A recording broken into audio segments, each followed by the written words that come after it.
Hi, everybody. This is Silvio Canto in Dallas, Texas on Tuesday, November the 25th. And welcome to our commentary. I got to tell you, before I get into the regular topics, one of the most hilarious things that I love about traditions or presidential traditions is pardoning the turkeys. Because, it's just great. The history of this, of course, goes back to the Lincoln administration when one of his sons requested a pardon for his pet turkey or whatever. But anyway, it's just a great tradition. I don't know how many presidents have done it. Recently, most of them have.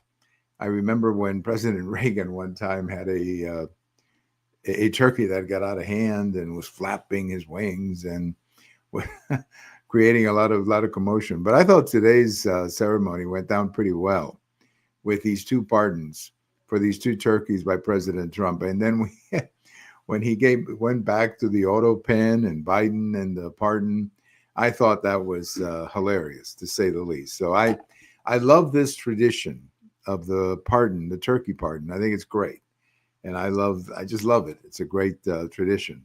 Well, I've got a post today over at the American Thinker, and it's based on an editorial that I saw in a newspaper in Nevada, the newspaper out of Las Vegas, their lead newspaper there, the Vegas Journal, I think it's called.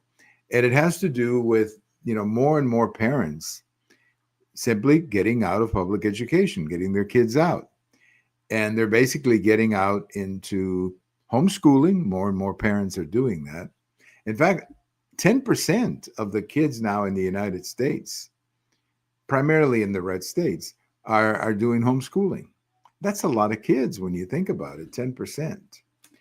And parents are just in general dissatisfied with the quality of public education.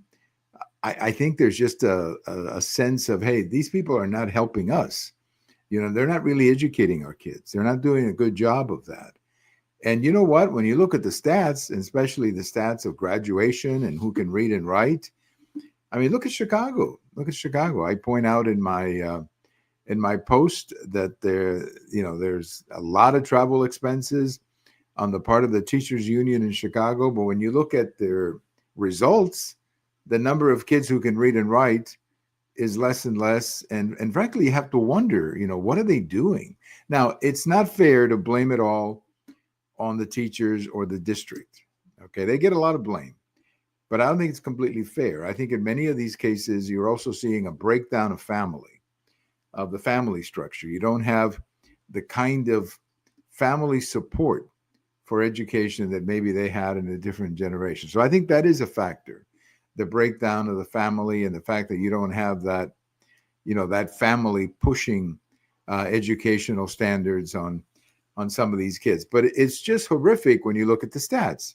So more and more parents are looking to get out.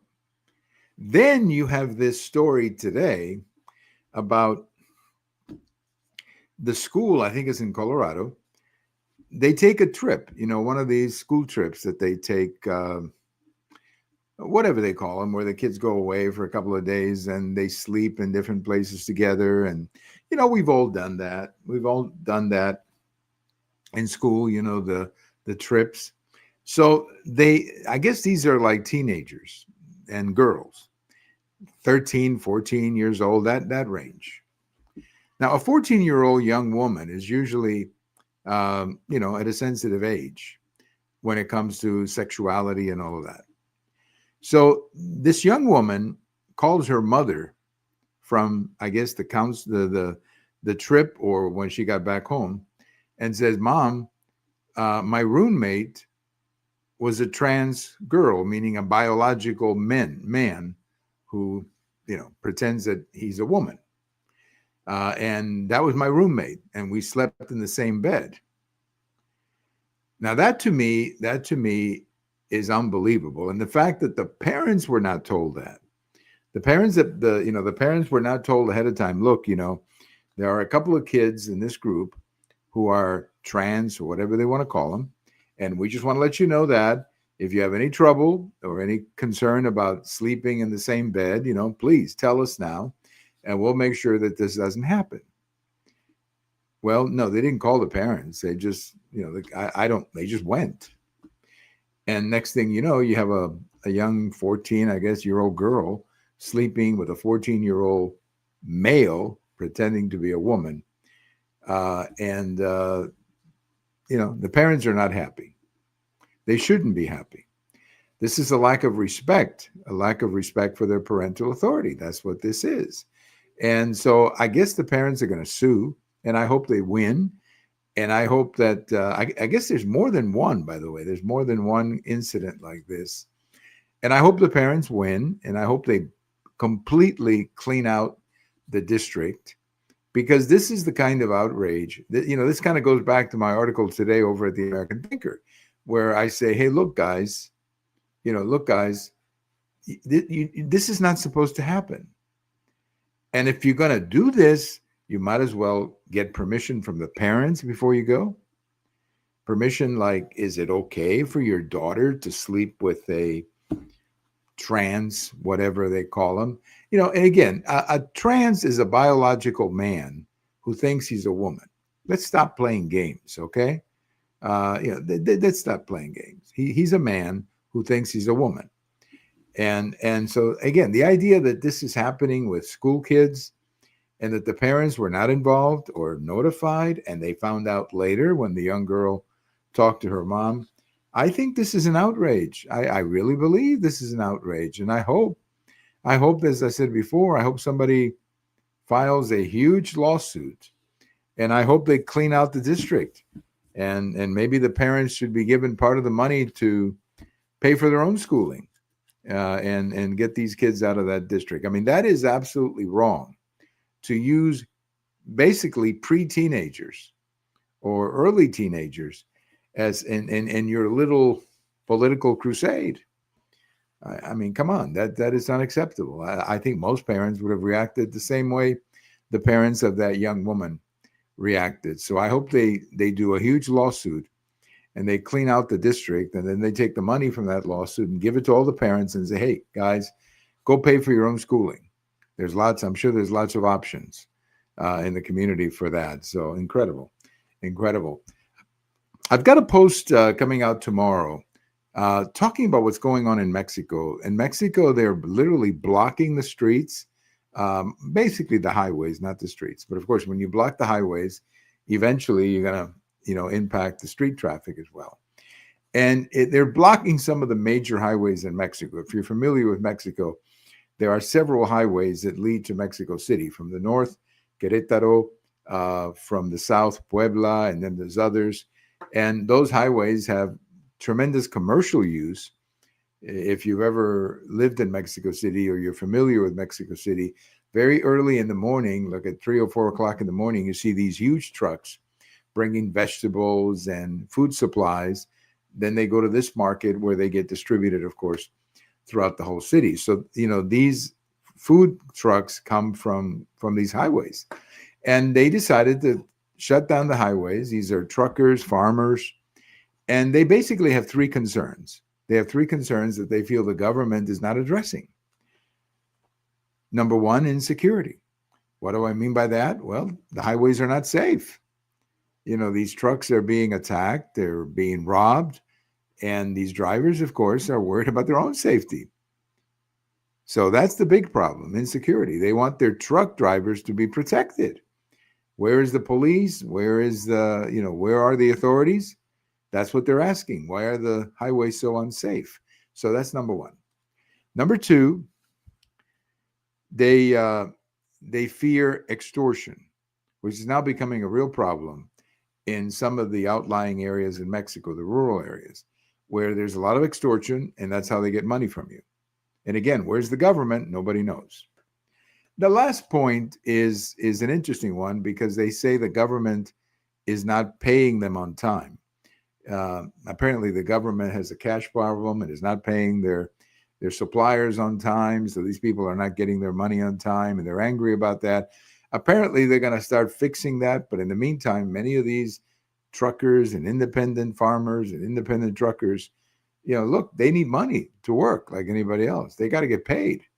And when they're doing government work, apparently they're not being paid on time. So those three issues, insecurity, extortion, and they're not being paid, are the causes for this.